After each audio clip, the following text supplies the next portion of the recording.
Hello students, क्या आपने कभी सोचा है कि एक वेबसाइट पर यूजर लॉगिन होने के बाद डैशबोर्ड पर कैसे जाता है और बिना लॉगिन किए वो प्रोटेक्टेड वेब पेजेस को क्यों नहीं एक्सेस कर पाता।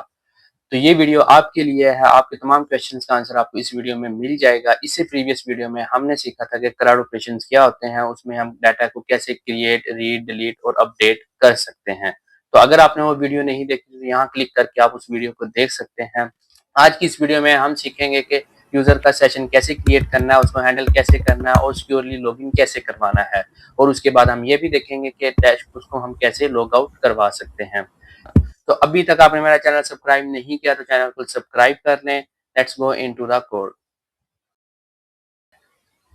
जी तो स्टूडेंट्स, चलें स्टार्ट करते हैं। और यहाँ पर आप देख सकते हैं कि इस वक्त एक सिंपल लॉगिन फॉर्म मैंने बनाया हुआ है। आप और इसका अगर मैं आपको कोड दिखाऊं तो यहाँ पर ये कोड है।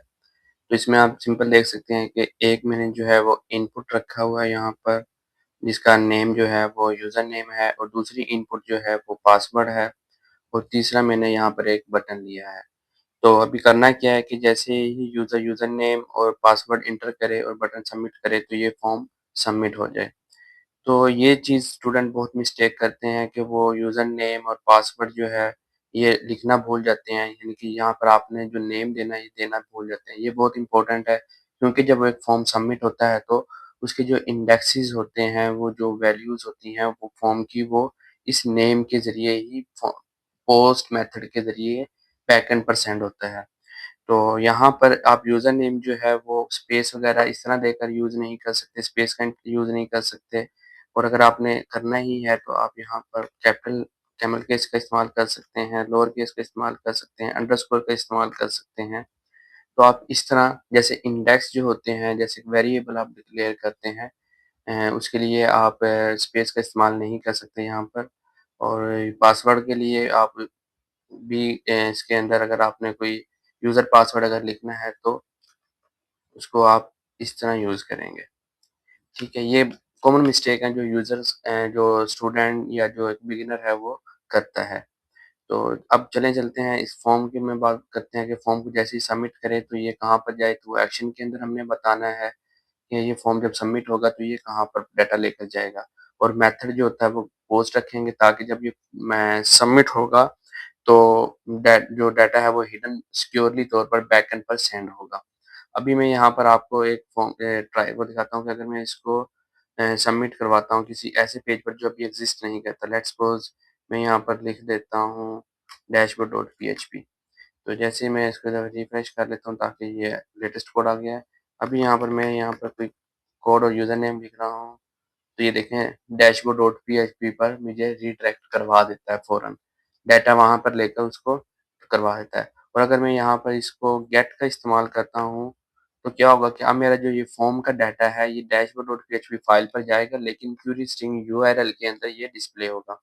अभी मैं इसको पहले एक दफ़ा रिफ्रेश करता हूँ। यहाँ पर देखिए मैंने एडमिन लिखा और यहाँ से 1 2 3 लिखता हूँ। तो जैसे ही लॉगिन के ऊपर आप देख सकते हैं कि डैशबोर्ड की फाइल के अंदर ये डाटा गया है और क्वेरी स्ट्रिंग में यूज़र नेम आ गया और पासवर्ड जो मैंने दिया था वो यहाँ पर शो हो रहा है। तो इसीलिए बाज़ औक़ात ऐसे फ़ॉर्म्स होते हैं जिनको हम यूज़र को डिस्प्ले नहीं करवाना चाहते उसका इनपुट, तो हम उसके लिए मेथड जो है वो पोस्ट का ही यूज़ करते हैं फ़ॉर्म के लिए।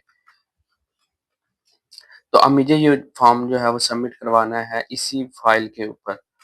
तो उसके लिए मैं लॉगिन लिख देता हूँ डॉट पीएचपी। ठीक है? दूसरा एक और तरीका है, अगर आप ये नहीं यूज़ करना चाहते, सेल्फ का भी एक पीएचपी का फंक्शन है, वो भी यूज़ कर सकते हैं यहाँ पर। उसके लिए इको सर्वर एक सुपर ग्लोबल वेरिएबल है, उसके अंदर पीएचपी सेल्फ जो है वो एक इंडेक्स होता है जो बताता है कि आप इस वक़्त किस फ़ाइल के अंदर काम कर रहे हैं। तो वो मैं यहाँ पर लिख देता हूँ अंडरस्कोर सर्वर। और अगर आप यहाँ पे सर्वर पर होवर करें तो आपको ये बता देगा कि सर्वर के अंदर क्या-क्या वेरिएबल आप यूज़ कर सकते हैं। सर्वर के अंदर सर्वर का सॉफ्टवेयर हो सकता है, प्रोटोकॉल हो सकता है, रिक्वेस्ट मेथड कौन-सा है, गेट है, पोस्ट है, रिक्वेस्ट किस टाइम आई है, रिक्वेस्ट कहाँ से आई है, उसमें पैरामीटर कौन-कौन से हैं, उसकी जो है टाइप कौन-सी है, उस वो जेसन है, एचटीएमएल, थोड़ी एडवांस चीज़ें हैं जो आप जब थोड़ा आगे जाकर सीखेंगे। अभी बिगिनर के लिए आपको सिर्फ जो बेसिक चीज़ें हैं वो पीएचपी सेल्फ या पीएचपी रिक्वेस्ट, एक होता है वेरिएबल, आप वो भी यूज़ कर सकते हैं रिक्वेस्ट मेथड। तो यहाँ पर मैं यूज़ कर रहा हूँ सेल्फ में। अभी मैं इसको सेव करके रिफ्रेश करता हूँ और आपको राइट को इंस्पेक्ट करके हम देखते हैं कि इसकी क्या आउटपुट आई है। आउटपुट देखने के लिए हमें यहाँ पर देखना होगा कि इस फॉर्म के अंदर एक्शन के अंदर ये देखें जो फ़ोल्डर और इस उसका पूरा पाथ आ गया इस फ़ाइल का जिस फ़ाइल के अंदर मैं काम कर रहा हूँ। अभी मैं इसको सबमिट करता हूँ जैसे एडमिन 1 2 3 लिख देते हैं यहाँ पर। तो ये इसी पेज पर आ गया है। अब आप कहेंगे कि ये तो क्लिक हुआ कैसे पता लगेगा इसी पेज पर आया? आप मेथड जो है वो यहाँ पर गेट कर लें तो आपका मेथड जो है वो इसी फ़ाइल पर दोबारा आएगा लेकिन डाटा जो है वो आपका यूआरएल में शो होगा 1 2 3। तो जैसे मैं कहता हूँ तो ये देखें इसी फ़ाइल पर दोबारा आया है और उसमें डाटा है वो आपको यूआरएल में डिस्प्ले हुआ है। ठीक है, तो हमें यहाँ पर जो है वो पोस्ट ही रखना है और सेल्फ रख देते हैं। फॉर्म जब सबमिट होगा तो हम सबसे ऊपर चलते हैं कि जैसे ही फॉर्म सबमिट हो, हमें बताए कि फॉर्म के अंदर क्या डाटा आया है। तो इसके लिए मैं पीएचपी का यहाँ पर कोड लिखता हूँ और हम चेक करते हैं कि हमारा जो है वो डॉलर साइन अंडरस्कोर सर्वर के वेरिएबल के अंदर मेथड अगर पोस्ट है। मैंने जैसे आपको बताया कि सर्वर के अंदर काफ़ी सारे इंडेक्सेस होते हैं, इसमें एक मेथड भी होता है जो हम यूज़ कर सकते हैं जैसे रिक्वेस्ट मेथड का मैं यूज़ करूँगा। अगर तो रिक्वेस्ट मेथड के अंदर जो वैल्यू है वो पोस्ट है। अच्छा यहाँ पर तो वो आपको अगर रिक्वेस्ट मेथड के अंदर वैल्यू जो पोस्ट है तो उस क्या करवाएँ कि जो सॉरी यहाँ पर मिस्टेक मैं कर रहा हूँ, इफ लगाना था मैंने इफ लगाना भूल गया हूँ। तो यहाँ पर इफ के अंदर इफ रिक्वेस्ट मेथड अगर पोस्ट है तो क्या हो? तो आपके जो है ये क्यों एरर दे रहा है? यहाँ पर कोटेशन ओके।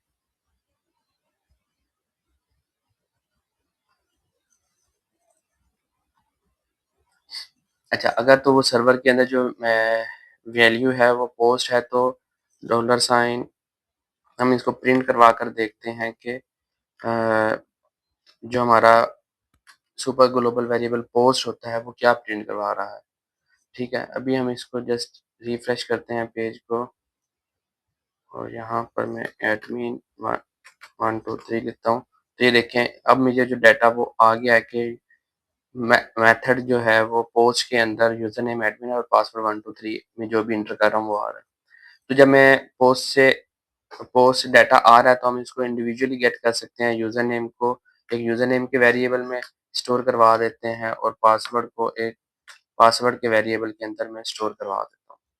ठीक है, यूज़र नेम पासवर्ड हमें मिल गया है। हम इसके ऊपर अब सिर्फ सिंपल हमने चेक लगाना है कि if user name and password is equal to admin and password is equal to 1 2 3 या एडमिन 1 2 3 तो सक्सेस हो जाए और अदरवाइज़ फेल कम डिस्प्ले हो जाएगा यहाँ पर।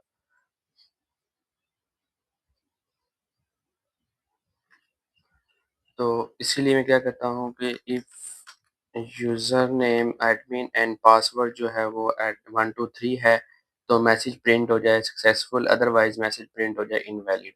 सिंपल बेसिक प्रोग्राम जो हम उसमें करते हैं फंडामेंटल के अंदर हमने किए थे। तो अब क्या करता हूँ मैं इसको अगेन रिफ्रेश करता हूँ और यहाँ पर एडमिन 1 2 3 लिखता हूँ तो ये इनवैलिड होगा क्योंकि मैंने अगर पासवर्ड देना है वो एडमिन 1 2 3 होना चाहिए। अभी मैं लिखता हूँ एडमिन और एडमिन 1 2 3 तो अब मेरा सक्सेसफुल आ रहा है। इट मीन हमारी जो लॉगिन का लॉजिक है वो अब ठीक है। अब हमें इस मैसेज को जो है वो यहाँ पर भी डिस्प्ले करवाना है। कि यहाँ पर जिस तरह एक आपको रेड मैसेज डिस्प्ले होता है रेड कलर के अंदर, वहाँ पर वो डिस्प्ले हो। तो इसके लिए मैं क्या करता हूँ, यहाँ पर मैंने ये एक लाइन ऑफ कोड लिखा हुआ है। इसको मैं अनकमेंट करता हूँ। ये सिंपल अलर्ट है बूटस्ट्रैप के अंदर जो हमने अलर्ट्स सीखे हैं इससे प्रीवियस वीडियो में, वो अलर्ट्स का मैं यहाँ पे यूज़ कर रहा हूँ। अभी मैं इसको जस्ट स्टैटिक यहाँ पर रखता हूँ तो अलर्ट्स मुझे कुछ इस तरह से डिस्प्ले होगा। तो यहाँ पर ठीक है, क्योंकि ये एक सिंपल स्ट्रिंग है, जो भी मैं इसके अंदर लिखूँगा इनवैलिड में सिर्फ लिखता हूँ तो ये मुझे इनवैलिड ऑलवेज़ डिस्प्ले हो रहा है। अभी यहाँ पर मैं एडमिन 1 2 3 लिखता हूँ तो पासवर्ड लॉगिन सक्सेसफुल हो गया और ये मुझे इनवैलिड ही डिस्प्ले हो रहा है। तो इसके लिए मुझे एक चेक लगाना होगा कि इसको कि ये तभी डिस्प्ले हो इनवैलिड यूज़र नेम जब जो है वो गलत होगा। क्या चीज़ गलत होगा वो एक वेरिएबल के अंदर हम वैल्यू स्टोर करवाते हैं यहाँ पर। ये अभी इको करवाया है तो हम यहाँ पर एक वेरिएबल ले लेते हैं जो हमें बताएगा कि आपके में एरर मैसेज जो है वो मौजूद है। जब तक एरर मैसेज एम्प्टी नहीं है तो ज अगर एरर मैसेज एम्प्टी नहीं है इट मीन कि उस वेरिएबल के अंदर कोई वैल्यू आ गई है, कोई एरर आ गया है। तो मैं यहाँ पर लिखता हूँ एरर मैसेज को स्टार्ट में हम एम्प्टी रखते हैं और यहाँ पर मैं एरर मैसेज को डिस्प्ले करवा देता हूँ। ठीक है, और ये वाला जो इको है अभी इसको हम आगे जाकर चेंज करते हैं। इसको मैं अभी दफ़ा एज़ इट इज़ रहने देता हूँ क्योंकि हमें यहाँ पर रीडायरेक्ट करवाना है कि जैसे ही लॉगिन होकर ये डैशबोर्ड पर चला जाए और अगर वो लॉगिन करेक्ट नहीं है तो एरर मैसेज के अंदर एक एरर ऐड हो जाएगा। तो स्टार्टिंग में एरर एम्प्टी होगा, जैसे ही एरर आएगा तो एरर के अंदर एक वैल्यू आ जाएगी। तो हम यहाँ पर आकर चेक लगा सकते हैं कि अगर हम चेक क्या लगाएँगे पीएचपी के अंदर पीएचपी कि if error message not empty तो ये जो स्ट्रिंग है ये प्रिंट हो। If error message not empty तो यहाँ पर मैंने इफ को स्टार्ट किया और यहाँ पर इफ को एंड कर दिया। या आप इसको इस तरह भी यूज़ कर सकते हैं कोलन के साथ। तो और अगर आप कोलन नहीं यूज़ करना चाहते तो ब्रैकेट का भी इस्तेमाल कर सकते हैं इस तरह। ठीक है, इसके अंदर मैंने यहाँ पर ये मेरी जो एचटीएमएल है वो रख दिया। अब क्या होगा कि अगर एरर मैसेज के अंदर कोई एरर होगा मतलब कि नॉट एम्प्टी होगा तो एरर है, तो ये मैसेज डिस्प्ले होगा। इको करवा देंगे कि जो भी हमने उसके अंदर यहाँ पर मैंने दोबारा पीएचपी स्टार्ट किया है और इको करवा दिया कि एरर मैसेज के अंदर जो भी एरर हमने यहाँ पर लिखा है ये ऊपर यहाँ पर, तो वो डिस्प्ले हो जाएगा। अब रिफ्रेश करता हूँ मैं इसको अगेन। रिफ्रेश करने के बाद एडमिन 1 2 ये मैं रॉन्ग पासवर्ड एंटर कर रहा हूँ। तो ये देखिए मुझे इनवैलिड यूज़र एंड पासवर्ड आ रहा है। और अगर मैं यहाँ पर एडमिन एडमिन 1 2 3 अब ये करेक्ट पासवर्ड है, इसको मैं एंटर करता हूँ यहाँ पर, तो मुझे ये डिस्प्ले हो रहा है कि login successful welcome to admin. तो अब मुझे ये मैसेज नहीं डिस्प्ले करवाना है, यहाँ पर मुझे क्या करवाना है कि जैसे यूज़र सक्सेसफुल लॉगिन हो जाए इसको रीडायरेक्ट करवाना है एक न्यू जो है हमारा पे फाइल होगी वहाँ पर एक न्यू फाइल के ऊपर हमने इसको रीडायरेक्ट करवाना है।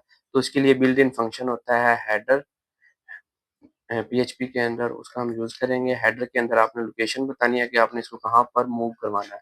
अभी मैं लोकेशन इसकी जो है वो सेट करता हूँ डैशबोर्ड कि जैसे ही ये क्लिक हो तो ये डैशबोर्ड पर रीडायरेक्ट हो जाए और उसके बाद इसके बाद जो भी कोड है वो एग्ज़ीक्यूट ना हो, ये हम उसको एग्ज़िट का फंक्शन या डाई का फंक्शन भी इस्तेमाल करते हैं। तो अब देखते हैं कि क्या होगा कि अभी तक डैशबोर्ड की फ़ाइल मैंने क्रिएट नहीं की और सिंपल मैं इसको दोबारा रिफ्रेश करके एडमिन लिखता हूँ, एडमिन 1 2 3 तो ये देखिए मुझे रीडायरेक्ट करवा देता है डैशबोर्ड की फ़ाइल के ऊपर। तो डैशबोर्ड की यहाँ पर हम एक फ़ाइल बना लेते हैं जो कि अभी तक मौजूद नहीं है।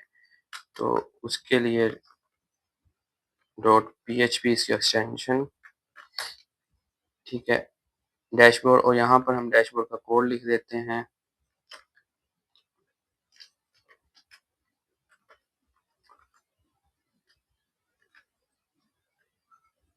सिंपल ये एक मैं डैशबोर्ड का कोड यहाँ पर टाइप कर रहा हूँ बूटस्ट्रैप के ज़रिए।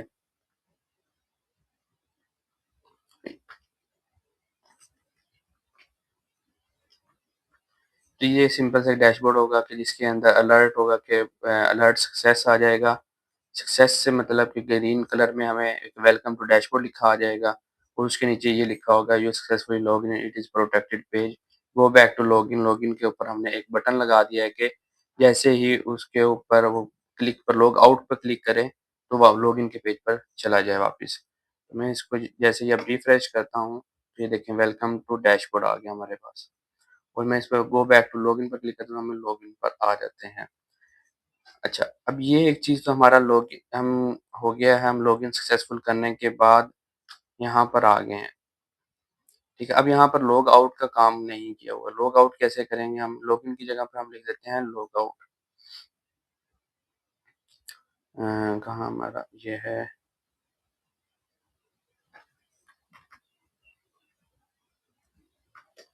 Log out. ठीक है, जैसे ही मैं इसको रिफ्रेश करता हूँ तो ये लॉग आउट का बटन आ गया। तो लॉग आउट पर करने से होना तो ये चाहिए कि अब मैं उस फ़ाइल को दोबारा एक्सेस ना कर सकूँ। अगर मैं यहाँ पे यूआरएल के अंदर जाकर लॉगिन पर एक दफ़ा जा लॉग आउट करने के बाद डैशबोर्ड को एक्सेस करता हूँ तो मुझे दोबारा से वही फ़ाइल रिसीव हो जाती है, मैं उसको व्यू कर सकता हूँ जिसको मैं लॉग आउट कर चुका हूँ। तो इस इट मीन कि हमारा ये सिर्फ़ लॉग आउट लिख देने से लॉग आउट नहीं होगा, इसके ऊपर हमें कुछ काम करना होगा कि जब लॉग आउट हो जाए तो वो हमारा सेशन क्रिएट हो, सेशन डिलीट हो जाए और उसके बाद वो उस फ़ाइल को एक्सेस ना कर सके। तो अब यहाँ से हम स्टार्ट करते हैं कि सेशन हैंडलिंग क्या होती है, सेशन कैसे क्रिएट करते हैं और कैसे उसको यूज़ कर सकते हैं। तो सेशन के बारे में सबसे पहले हमें पता होना चाहिए सेशन जो वो यूज़ होते हैं एक वेब पेज से दूसरे पेज पर डाटा को ले जाने के लिए ये हम टेम्परेरी तौर पर इसके अंदर वैल्यू स्टोर करते हैं सेशन को क्योंकि जो वेरिएबल होता है वो एक ही पेज के अंदर रहता है लेकिन अगर हमने उसको दूसरे पेज पे एक्सेस करना है तो हम उसको एक्सेस नहीं करते। लेट्स सपोज़ अगर मैंने यूज़र नेम जो है यहाँ पर ये जो है मैंने लॉगिन के पेज पर लिखा है और मैं इसको एक्सेस करना चाहता हूँ यहाँ पर वेलकम टू डैशबोर्ड, डैशबोर्ड के बाद यूज़र का नेम आए तो ये मैं यूज़ नहीं कर सकता क्योंकि वो मैंने एक डिफरेंट जो है वो फ़ाइल के अंदर यूज़र नेम डिक्लेयर किया था और उसको मैं यहाँ पर डायरेक्टली एक्सेस नहीं कर सकता और अगर मैं यहाँ पर करूँगा तो एरर डिस्प्ले होगा। आपको मैं दिखा देता हूँ डैशबोर्ड पर जाकर हम ये देखें। तो अनडिफाइन यहाँ पर आपको मैसेज आ रहा होगा अनडिफाइंड वेरिएबल। तो हम वेरिएबल को डायरेक्टली यूज़ नहीं कर सकते तो यहाँ पे हमें काम देगा सेशन का। तो सेशन के लिए सबसे पहले आपने एक सेशन के अंदर जितना सर्वर होता है, पोस्ट होता है, गेट होता है, एक सुपर ग्लोबल वेरिएबल है, इसी तरह सेशन भी एक ग्लोबल वेरिएबल है जो कि ग्लोबली तौर पर आप पूरी एप्लीकेशन के अंदर उसको यूज़ कर सकते हैं। तो सबसे पहले आपने सेशन को स्टार्ट करना, उसको यूज़ करने के लिए एक बिल्ट इन फंक्शन है सेशन स्टार्ट का। सेशन स्टार्ट करने के बाद आपने जस्ट उसके बाद अपने सेशन को यूज़ करना है, जहाँ पर भी आपने डिक्लेयर करना है। मैं यहाँ पर डिक्लेयर कर रहा हूँ इस लाइन पर कि ये जो यूज़र नेम है वो सेशन में स्टोर हो जाए ताकि मैं उसको यहाँ पर यूज़ कर सकूँ। तो उसके लिए मुझे क्या करना है, यहाँ पर आऊँगा मैं सेशन को यहाँ पर यूज़ कर लेता हूँ। एक मैं 2 वेरिएबल सेशन के अंदर क्रिएट करता हूँ। एक लॉगिन जो मुझे बताएगा कि यूज़र इस वक़्त लॉगिन है या नहीं। जब उसका यूज़र नेम पासवर्ड ट्रू होगा तो मैं लॉगिन की वैल्यू ट्रू कर दूँगा, अदरवाइज़ वो फ़ॉल्स होगी विल ठीक है। और यहाँ पर मैं दूसरा जो वेरिएबल है सेशन का वो क्रिएट करता हूँ डॉलर साइन यूज़र नेम जो है कि यूज़र जो भी यूज़र ने एंटर किया वो यूज़र नेम के एक वेरिएबल में स्टोर हो जाए। तो सेशन को जब भी आपने यूज़ करना है उसको सबसे पहले फ़ाइल के टॉप पर आपने डिक्लेयर करना है यहाँ पर, अदरवाइज़ ये बाज़ औक़ात आपको एरर डिस्प्ले होंगे। तो यहाँ पर अब मेरा सेशन स्टार्ट हो गया है और मैंने सेशन को वैल्यू असाइन कर दी है। अब मैं जाता हूँ यहाँ पर और मैं यहाँ पर सेशन को जस्ट इको करवाऊँगा।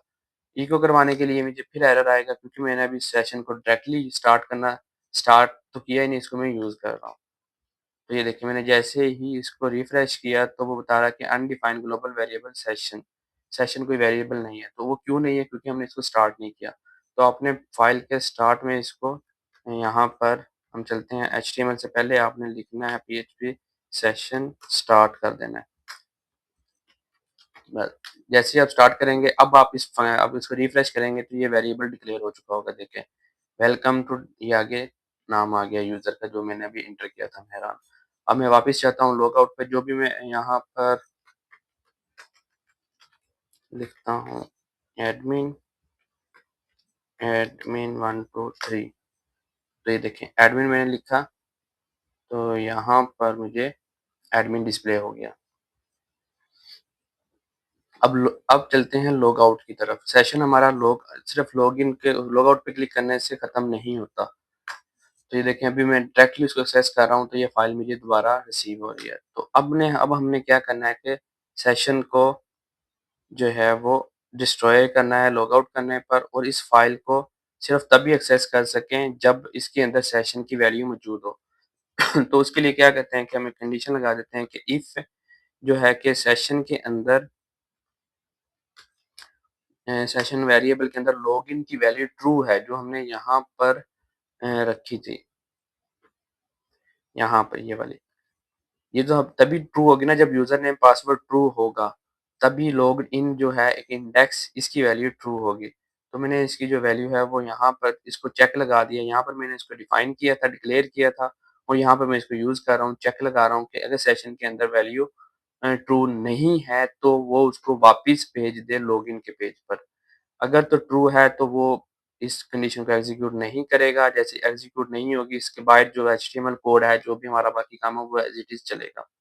तो अगर तो उसकी वैल्यू ट्रू नहीं है, एक चीज़ यहाँ पर आपको नई देखने को मिल रही है कि ट्रिपल एक होता है इक्वल साइन जिसको असाइनमेंट ऑपरेटर भी बोलते हैं, ये चेक करने के लिए भी यूज़ होता है। तो ये टाइप च भी चेक करता है। 2 दफ़ा अगर हम इक्वल लगाएँगे तो वो चेक करता है कि क्या जो है वो दोनों वैल्यू लेफ्ट और राइट आपस में मैच हो रही हैं।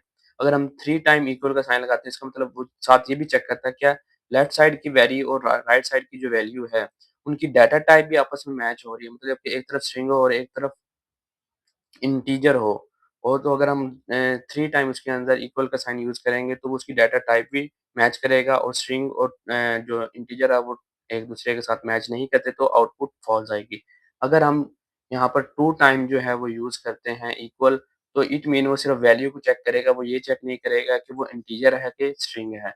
तो ये इस केस में वो वैल्यू ट्रू होगी और इसी तरह अगर हम नॉट लगा देते हैं साथ और यहाँ पर और एक वन टाइम जो है वो इक्वल का साइन लगाते हैं, तो वो इसी कंडीशन को चेक करेगा कि इसके अंदर वैल्यूज़ ठीक है, ना कि वो इसकी डाटा टाइप को। अगर हम यहाँ पर एक दफ़ा और लगा देंगे, तो ये मज़ीद प्रोटेक्शन प्रोवाइड करता है कि आपकी डाटा टाइप भी मैच होनी चाहिए।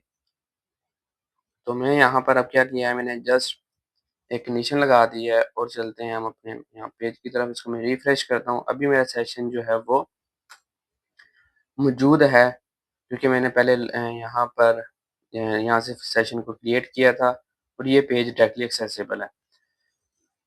तो सेशन को डिलीट कैसे करें? तो यहाँ पर मैं करता हूँ लॉग आउट का एक पेज बना देते हैं। ठीक है, लॉग आउट के पेज के अंदर आपने क्या करना है यहाँ पर एक दफ़ा मैं इसको दोबारा हम बनाते हैं आपके साथ। तो लॉग आउट के पेज यहाँ पर बना देते हैं लॉग आउट डॉट पीएचपी। जैसे ही इस पेज पर आए यूज़र तो उसका सेशन जो है वो अनसेट कर देना, उसका जो इंडेक्स है उसकी वैल्यू को हमने ख़त्म कर देना है, यूज़र नेम की वैल्यू को ख़त्म कर देना है, लॉग इन को ट्रू को हमने ख़त्म कर देना है, ताकि सेशन जो है वो बाकी डिस्ट्रॉय हो जाए। तो पीएचपी को स्टार्ट करते हैं यहाँ पर।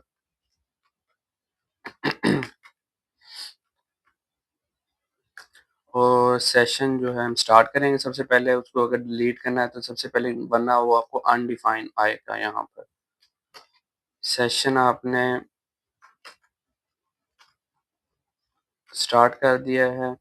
स्टार्ट करने के बाद सेशन को आपने अनसेट करना है, तो आप क्या करेंगे कि सेशन वेरिएबल जो है, उसको एक एम्प्टी अरे असाइन करवा दें। आप इस तरह अरे भी डिक्लेयर करवा सकते हैं, एक एम्प्टी अरे मतलब कि इसके अंदर जितनी भी पहले अरे मौजूद होंगे, हम उसको ओवरराइड कर देंगे, ठीक है? ओवरराइड करने से क्या होगा कि जो प्रीवियस वैल्यू है, वो खत्म हो जाएँगी और एम्प्टी हो जाएगा। तो हमारा यूज़र नेम भी एम्प्टी हो जाएगा और जो हमने यहाँ पर ये जो रखा हुआ होगा लॉग्ड इन, ये भी एम्प्टी हो जाएगा। तो चलते हैं इसको एक सेशन को एक तो एम्प्टी करने के बाद इसको डिस्ट्रॉय भी करना है मतलब कि इसको मज़ीद प्रोटेक्शन हम लगाते हैं कि उसके बावजूद भी कोई भी अगर सेशन में डिलीट या एम्प्टी नहीं भी हुआ, उसको हम उसका अनसेट के एक फंक्शन से उसको डिलीट भी कर देंगे। सेशन डिस्ट्रॉय सॉरी अनसेट करने से अनसेट का एक फंक्शन होता है, वो सिर्फ़ एक पर्टिकुलर इंडेक्स को डिलीट करता है। और अगर आप चाहते हैं कि तमाम जो इंडेक्सेस हैं वो डिलीट हों, तो वो सेशन डिस्ट्रॉय का फंक्शन आप यूज़ करेंगे, तो आपका जो भी सेशन होंगे वो तमाम डिलीट हो जाएँगे, डिस्ट्रॉय हो जाएँगे। उसके बाद हमने वापस जाना है अपने लॉगिन पेज की तरफ। लॉगिन जो है वो हेडर का आपको पता है कि हम यूज़ करके लोकेशन देंगे लॉगिन पेज का और वहाँ पर वो रिडायरेक्ट कर देगा। तो लॉग आउट का पेज पे आपने सिर्फ़ इतना काम करना है। तो ये सिर्फ़ कोई 8 से 10 लाइन का कोड होगा लॉग आउट करने के लिए, 8-10 लाइन भी ज़्यादा है, बाकी तो ये कमेंट्स किए हुए हैं 1, 2, 3 और 4 लाइन्स का यहाँ टोटल कोड है। तो लोकेशन मैंने दे दी है, जैसे ही सेशन डिस्ट्रॉय हो जाए यूज़र का, तो उसको रीडायरेक्ट वापस करवा दो मतलब कि उसको मूव करवा दो लॉगिन पेज पर। अब देखते हैं हम लॉग आउट इसको मैं रिफ्रेश करता हूँ और अब यहाँ पर मैजिक असल देखिएगा कि जैसे ही मैं इसको अभी मैं डैशबोर्ड पर लिख कर यहाँ पर एंटर कर रहा हूँ और अगर मैं यहाँ पर लॉगिन के बाद डैशबोर्ड को एक्सेस करता हूँ तो डायरेक्टली एक्सेस हो जाता है। लेकिन अब मैं लॉग आउट करने के बाद डैशबोर्ड को दोबारा यूआरएल के अंदर एंटर करूँगा तो मैं दोबारा इसको एक्सेस नहीं कर पाऊँगा। तो जैसे मैंने क्लिक किया तो वो देखिए नैनो सेकंड के अंदर पहले वो लॉग आउट पेज पर गया और फिर फ़ौरन से वहाँ से रीडायरेक्ट करवा दिया सेशन को डिस्ट्रॉय करके साइन इन या लॉगिन के पेज पर। अब मैं वो चीज़ आपको मैं जो दिखाना चाह रहा हूँ कि यहाँ से अगर मैं डैशबोर्ड पे जैसे ही लिखता हूँ यहाँ पर, तो देखिए मुझे वहाँ पर लेकर नहीं जा रहा, डैशबोर्ड मुझे एक्सेसिबल नहीं है। जैसे मैं लिख रहा हूँ तो एंटर करता हूँ, मुझे दोबारा रीडायरेक्ट लॉगिन पर करवा देता है। अब मेरा वो डैशबोर्ड का जो फ़ाइल है, डैशबोर्ड की जो पेज है वो मेरा प्रोटेक्ट हो गया है। तो ये एक सिंपल लॉगिन का तरीका था यहाँ पर। अभी तो ये सिर्फ़ हम स्टैटिक यूज़ कर रहे हैं, ये सिर्फ़ एक ही यूज़र लॉगिन कर सकता है। अब हमने इसको करवाना है मल्टीपल यूज़र कैसे लॉगिन करवाएँ एक ही फ़ॉर्म के लिए। तो यहाँ पर क्या इतनी कंडीशन लगानी होंगी फिर? अभी एक का यूज़र नेम एडमिन है, उसका एडमिन 1 2 3 है। तो डेटाबेस में तो मल्टीपल यूज़र होते हैं और उसका डिफरेंट पासवर्ड होते हैं। तो उसके लिए हमें क्या करना होगा कि ये वाली जो लाइन है यहाँ पर ये और ये इसको हमने डायनामिक कर देना है कि ये जो मैचिंग है ये स्टैटिक ना रहे, हार्ड कोडेड ना रहे, ये वैल्यू जो है डेटाबेस से आए वहाँ से मैच हो। तो उसके लिए हमें यहाँ पर क्वेरी लिखनी होगी और कनेक्शन क्रिएट करना होगा डेटाबेस से, क्योंकि हम मल्टीपल यूज़र को लॉगिन करना चाह रहे हैं, तो हमें यूज़र नेम और जो पासवर्ड है वो नहीं पता सबका, तो हमें डेटाबेस से गेट करना है। तो उसके लिए हम यहाँ पे जल्दी से क्वेरी लिख लेते हैं, सिलेक्ट स्टैटिक फ्रॉम यूज़र और यहाँ पर यूज़र का नेम ये हो और पासवर्ड ये हो, ठीक है? उसके बाद ये क्वेरी जो बेसिक क्वेरी है सिलेक्ट करने के लिए, और आप इसमें आप व्हेरे का क्लोज़ का इस्तेमाल करके आप यूज़र नेम एंड पासवर्ड बताते हैं। देन आपने यहाँ पर माईएसक्यूएल क्वेरी का जो है वो इस्तेमाल करना है यहाँ पर क्वेरी को एग्ज़ीक्यूट करने के लिए आपको इसके लिए 2 पैरामीटर चाहिए होते हैं, कनेक्शन और एसक्यूएल, जो आपने क्वेरी लिखनी है। तो कनेक्शन यहाँ पर हम देंगे और दूसरा माईएसक्यूएल, और देन हम इसको प्रिंट करवा लेते हैं। प्रिंट करवाने के बाद देखते हैं कि हमें आउटपुट में क्या रिसीव होता है। तो इसको रिफ्रेश करने के बाद हम यहाँ पर आते हैं, इस पर मैं पेज को रिफ्रेश कर लेता हूँ और यहाँ पर मैं एडमिन 1 2 3 लिखता हूँ, तो मुझे ये एक एरर डिस्प्ले करवाएगा कि कनेक्शन वेरिएबल जो है वो मौजूद नहीं है, और एक जो है वो कनेक्शन वेरिएबल मौजूद नहीं है, दूसरा मुझे एरर दे रहा है कि जो पासवर्ड है वो भी मौजूद नहीं है वेरिएबल। तो यहाँ पर मैं क्या करना है, यहाँ पर एक पास ये कॉलम जो है पासवर्ड ये भी चेंज करना है, और दूसरे नंबर पर यहाँ पर मुझे कनेक्शन भी ऐड करना है। तो कनेक्शन वेरिएबल एक तो तरीका ये है कि हम यहाँ पर दोबारा से डेटाबेस का वो लिख लें, ठीक है? नहीं तो हमें एक तरीका ये है कि हमें कनेक्शन की फ़ाइल बनाकर जो है हम वो ऐड कर लें इसमें। तो उसके लिए हमें क्या करना होगा, यहाँ पर 2 तरीके, यहाँ पर एक इम्पोर्टेंट चीज़ मैं आप लोगों को बताने वाला हूँ। एक होता है रिक्वायर्ड और एक होता है इंक्लूड। एक फ़ाइल को दूसरी फ़ाइल में ऐड करने के लिए पीएचपी के अंदर 2 कीवर्ड्स हैं, इंक्लूड एंड रिक्वायर्ड। दोनों का मेजर डिफरेंस ये है कि इंक्लूड जो है वो कोई फैटल एरर नहीं देता। अगर आपकी फ़ाइल मौजूद नहीं है, तो आपको एरर नहीं आएगा। अगर आपकी फ़ाइल मौजूद है, तो आपको जो है वो ऐड कर देगा, और जो रिक्वायर्ड है, अगर आपकी फ़ाइल मौजूद नहीं है, तो वो एक फैटल एरर देगा, आपकी आउटपुट जो है वो नहीं आएगी, बाकी आउटपुट भी डिस्प्ले नहीं होगी, आपकी एप्लीकेशन क्रैश कर जाएगी। लेकिन इंक्लूड के यूज़ करने से एप्लीकेशन क्रैश नहीं करती, आपकी जो आउटपुट है, वो आपको डिस्प्ले होगी, लेकिन आपको एक वार्निंग शो होगी। यहाँ पर अभी मैं जैसे ऐड कर लेता हूँ एक कॉन्फ़िग या कनेक्शन डॉट पीएचपी के नाम से, और यहाँ पर ये फ़ाइल पहले से मौजूद है, इसको मैं रीनेम कर देता हूँ खत्म। अब ये फ़ाइल जो है मेरी इस वक़्त मौजूद नहीं है, तो मैं जैसे ही इसको रीलोड करता हूँ, तो ये देखें इस वक़्त इंक्लूड करने से ये मेरा दूसरा एरर जो आ रहा है वो अनडिफाइंड वेरिएबल इसकी जैसे आ रहा है। ओके, इसको हम पहले दफ़ा एक तो कॉलम नेम पास होना चाहिए और दूसरे नंबर पर ये वाला कोड क्रैश ना करे हमारा। तो इसके लिए देखें, अब जैसे ही मैंने इंक्लूड कनेक्शन की फ़ाइल की है, ये फ़ाइल हालाँकि मौजूद नहीं है, लेकिन मेरी आउटपुट आ रही है। मुझे जस्ट एक यहाँ पर वार्निंग आ रही है कि ये फ़ाइल ओपन नहीं हुई, ठीक है? और अगर मैं यहाँ पर रिक्वायर्ड का इस्तेमाल करता हूँ, तो क्या होगा, एप्लीकेशन क्रैश हो जाएगी, मुझे आउटपुट जो है ये भी नहीं आएगी। तो ये देखें, ये फ़ाइल जो है ओपन नहीं हो रही, एक फैटल एरर डिस्प्ले हो गया कि ये फ़ाइल मौजूद नहीं है। तो इस फ़ाइल के लिए आपको क्या करना होगा कि एक फ़ाइल यहाँ पर हम कनेक्शन के नाम से बनाएँगे। कनेक्शन डॉट php और यहाँ पर आप अपना कनेक्शन का जो कोड है वो रख देंगे। इसमें आपने यहाँ पर लोकल होस्ट आपको पता ही है कि अगर आप लोकल काम कर रहे हैं तो लोकल होस्ट, और अगर आप यहाँ पर ऑनलाइन कोई काम कर रहे हैं किसी सर्वर पर तो उसका आईपी एड्रेस आएगा। अब यहाँ पर आपका जो यूज़र नेम होता है लोकल के लिए रूट होता है, पासवर्ड हम लोकल के लिए एम्प्टी रखते हैं, लेकिन ऑनलाइन में ये चेंज हो जाता है। और डेटाबेस जो है वो हमारी सीएमएस है, ये हमने लास्ट टाइम भी देखा था, जो हमने प्रोजेक्ट किया है लास्ट टाइम CRUD ऑपरेशन का, तो उसमें ये डेटाबेस ये देखें सीएमएस हमने यूज़ की थी, तो वो मैंने यहाँ पर यूज़ कर लिया। अगर तो ये कनेक्शन फेल हो गया कनेक्ट होने में तो हमें डाई कर देगा, मज़ीद कोड हमारा नहीं चलेगा। अगर तो नहीं कोई एरर नहीं है तो ये कनेक्शन जो है हम इज़िली इनहेरिट हो जाएगा जिसमें हमने इसको इंक्लूड किया है। तो अभी मैंने इसको इंक्लूड किया है लॉगिन फाइल के अंदर, तो यहाँ पर ये जो मेरा कोड है ये इनहेरिट हो जाएगा। अब मैं इसको अनकमेंट कर देता हूँ और अब प्रिंट करवा कर देखते हैं कि हमें आउटपुट में क्या आता है। तो मैं जैसे ही रिफ्रेश करता हूँ तो मुझे आउटपुट में देखें प्रिंट करवा रहा है 0। ये नंबर ऑफ रिकॉर्ड जो है वो कुछ भी नहीं है इसके अंदर, क्योंकि जो मैं यहाँ पर एडमिन दे रहा हूँ और 1 2 3 ये डेटाबेस में मौजूद ही नहीं है। डेटाबेस में इस वक़्त जो नेम है वो यूज़र नेम और मौजूद है मेहरान और उसका पासवर्ड है 1 2 3। तो मैं अब ये करेक्ट वैल्यू देकर यहाँ पर चेक करता हूँ तो मुझे क्या आउटपुट में मिलता है। 1 1 2 3 तो मेरी आउटपुट में देखें कि नंबर ऑफ रो जो है वो 1 हो गया। इट मीन कि जब आप करेक्ट पासवर्ड देते हैं तो नंबर ऑफ रोज़ जो हैं वो 1 हो जाता है, और अगर आप गलत पासवर्ड देते हैं तो क्या होता है कि नंबर ऑफ रो जो है वो 0 हो जाता है। तो इससे हमें ये अंदाज़ा हो गया कि जब भी number of row greater than 0 होगा तो इट मीन कि हमें रिकॉर्ड मिल गया है। तो इसके ऊपर हम अपनी लॉजिक लगा सकते हैं कि जब भी नंबर ऑफ रो हमारे पास 0 हो से 1 हो जाए, ऊपर अबव हो जाए, तो हम उसको उसका सेशन यूज़र का क्रिएट करके उसको रीडायरेक्ट करवा दें डैशबोर्ड पर। तो ये अब स्टैटिक जो कंडीशन है इसको हम खत्म करके यहाँ पर हम कंडीशन लगाएँगे, इफ मायएसक्यूएल नंबर ऑफ रो जो है वो ग्रेटर दैन 1 हो जाए या इक्वल टू 1 हो जाए।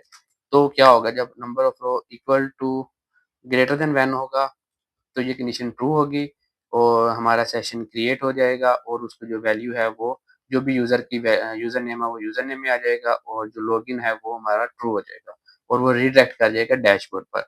अभी मैं यहाँ पर आपको दोबारा एक दफ़ा इसको रिफ्रेश करके हम ट्रू करते हैं, मेहरान 1 2 3 ये मेरा पासवर्ड है। जैसे मैं लॉगिन करता हूँ तो ओके यहाँ पर कोई मिस्टेक, अच्छा mine greater than okay the problem is there, मैंने यहाँ पर ग्रेटर देन 1 कर दिया, तो 1 से ग्रेटर देन नहीं करना था, 0 से करना था। ये देखें जब हम काम करते हैं तो इस तरह मिस्टेक हो सकती है, तो लॉजिक का ख़ास ख़्याल रखना कि आपकी लॉजिक गलत होगी तो आपका काम ख़राब हो जाएगा, आपका जो आउटपुट है वो एक्सपेक्टेड नहीं आएगी। तो क्योंकि जब आउटपुट में ग्रेटर देन 0 होगा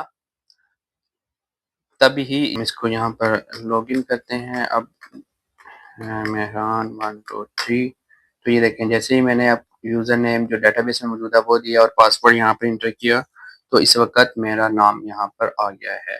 और इसी तरह हम कोई और यूज़र लॉगिन करते हैं, जैसे यहाँ पर अकबर है, अकबर का पासवर्ड 1 2 3 है, ये हम यूज़ कर लेते हैं। इसको मैं लॉग आउट करता हूँ, अकबर 1 2 3 तो अब ये देखें यहाँ पर अकबर को वेलकम कर रहा है। इसी तरह अगर मैं यहाँ पर अब कोई और यूज़र जो है वो अली है, अली 1 2 3 यूज़ करते हैं, लॉग आउट करता हूँ, अली अली 1 2 3 तो ये देखें अब अली को वेलकम कर रहा है यहाँ पर। तो ये एक इंटरेस्टिंग लॉजिक है, इज़िली आप इसको कर सकते हैं। साथ-साथ इम्प्लीमेंट करते जाएँगे तो आपके लिए आसानी रहेगी। तो अब हमें क्या करना है कि यहाँ पर रजिस्टर करवाना है यूज़र को, रजिस्टर वाला काम हम कर लेते हैं। ये लॉगिन हो गया है। तो रजिस्टर करने के लिए हमने जो फॉर्म बनाया था हमारा लास्ट लास्ट लेक्चर्स में वो ये वाला है। तो मैं चाहता हूँ कि मैं यहाँ पर एक यूज़र को रजिस्टर करूँ और वो लॉगिन हो। तो सबसे पहले हम ये लिंक लगा देते हैं कि यहाँ पर लॉगिन के पेज के अंदर बटन यहाँ पर रजिस्टर का anchor tag form dot PHP जो है हमारा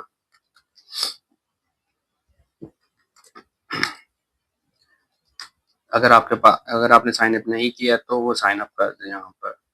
तो don't have account sign up here, तो ये एक लिंक लगा दिया मैंने। जैसे ही इस पे क्लिक करता हूँ तो ये साइन अप वाले पेज पर आ गया। तो साइन अप वाले पेज पर हमें ये वाला जो चीज़ है ये ख़त्म करनी है और इसको हम लेकर जाएँगे अपना यहाँ पर डैशबोर्ड पर। तो हम चलते हैं ये फॉर्म 1 जो मैंने बनाया था साइन अप वाला, इसमें से हम ये वाला जो है टेबल ख़त्म कर देते हैं यहाँ से।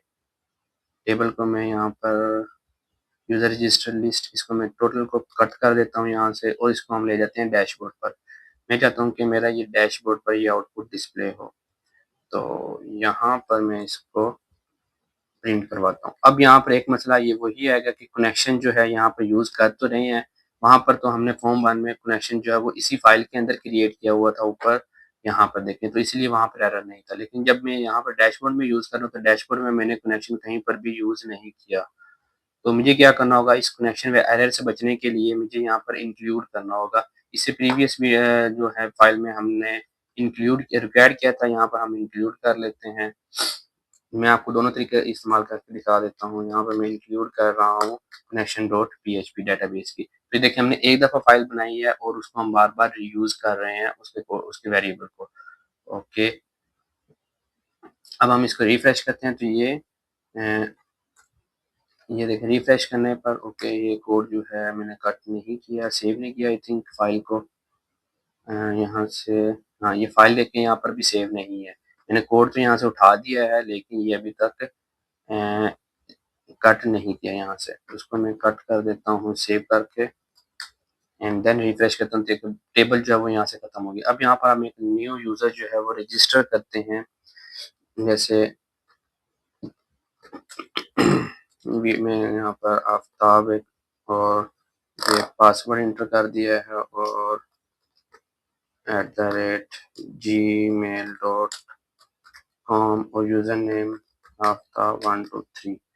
तो यहाँ पर ये मैंने एंटर किया और यहाँ पर हम एक और बटन लगा देते हैं लॉगिन का भी, जैसे यूज़र क्रिएट हो तो वो लॉगिन के लिए भी वापस जा सके। तो अभी मैं यहाँ पर क्लिक करता हूँ तो ये मुझे यहाँ पर एक एरर आ गया है। फैटल एरर क्यों आया? क्योंकि मैंने कॉलम की जो वैल्यू है वो होनी चाहिए थी इंटीजर। आप यही इसकी एक डेटाबेस की खूबसूरती है कि ये आपको रॉन्ग वैल्यू इंटर नहीं होने देगा। अगर आप बैकएंड पर इसको अब चलते हैं, यहाँ पर देखते हैं तो एरर्स आएँ तो उससे आप लोगों ने घबराना नहीं है, उसको अच्छे से रीड करना और फ़ौरन समझ जाना है कि ये क्या वजह है।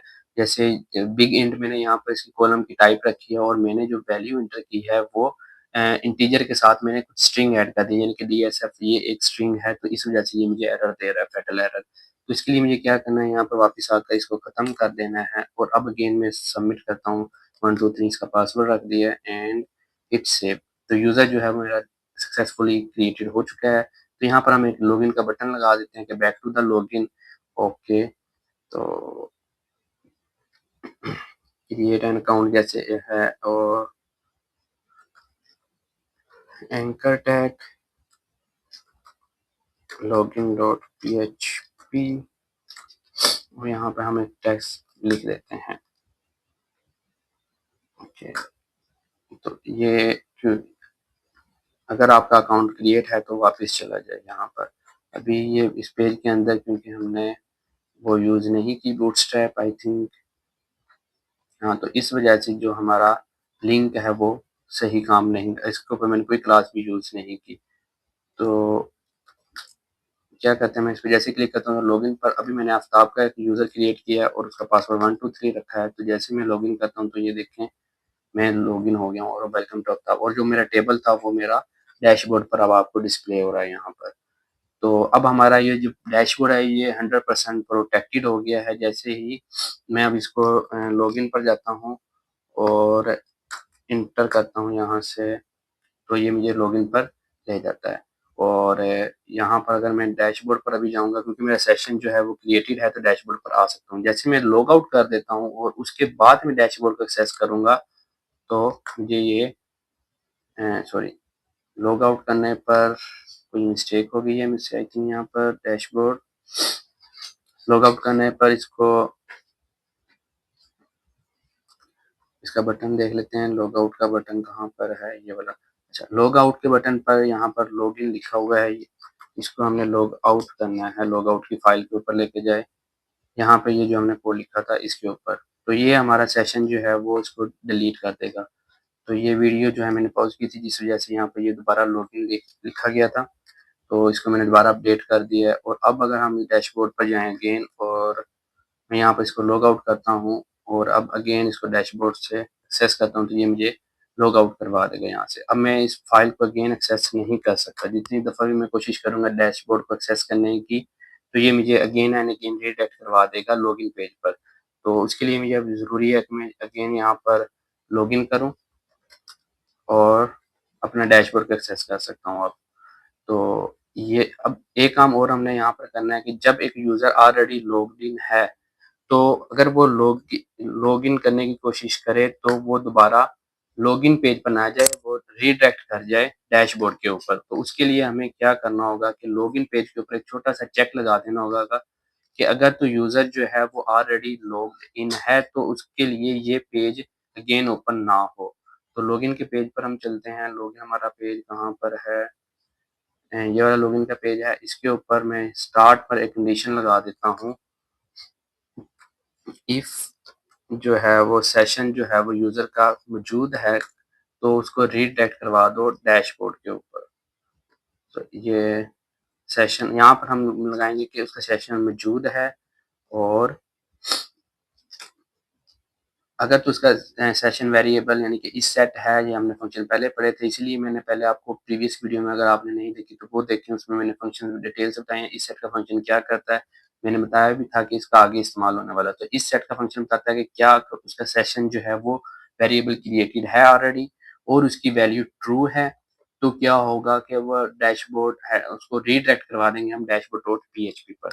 तो अभी जो सेशन जो है वो यूज़र का चेक कर लेते हैं। जैसे मैं डैशबोर्ड पर एंटर करता हूँ यहाँ पर, तो ये देखिए उसको रीडायरेक्ट करवा देता है। क्योंकि अब मैं अगर यहाँ पर लॉगिन का कोड लिखता फाइल का पाथ लिखता हूँ, तो ये मुझे डैशबोर्ड पर ही रीडायरेक्ट करवाएगा अगेन एंड अगेन। क्योंकि मेरा सेशन, जब तक मेरा सेशन मौजूद रहेगा, मैं लॉगिन के पेज पर नहीं जा सकता।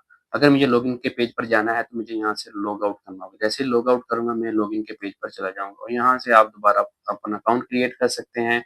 अकाउंट क्रिएट करने के बाद आप, अब ये हमारा मुकम्मल एक लॉगिन और यूज़र रजिस्ट्रेशन सिस्टम बन चुका है। अब हम एक और यूज़र ऐड कर लेते हैं, जैसे कि कोई भी एक यूज़र है फ़िज़ान, और यहाँ पर उसका नाम आ गया और यहाँ पर ये ईमेल आ जाएगी gmail.com, और यूज़र नेम जो है वो हम 1 2 3 4 एंड 5 इस 1 2 3 4 5 6 तक मेरा यूज़र नेम। अब जैसे ही मैं इसको क्रिएट किया तो यूज़र सक्सेसफुल क्रिएट हो गया। अब मैं जा सकता हूँ लॉगिन पर और यहाँ पर मैं लिखता हूँ 1 2 3 4 5 6। तो ये देखें मैं यहाँ पर लॉग इन हो चुका हूँ, लॉग इन हो चुका हूँ ईज़िली, और मेरा नाम भी यहाँ पर यूज़र का डिस्प्ले हो रहा है, उसको डैशबोर्ड भी डिस्प्ले हो रहा है। तो जैसे ही लॉग आउट करता हूँ तो वापस चला जाता है, और यहाँ पर अब मैं अगेन अगर गलत कोई यूज़ करता हूँ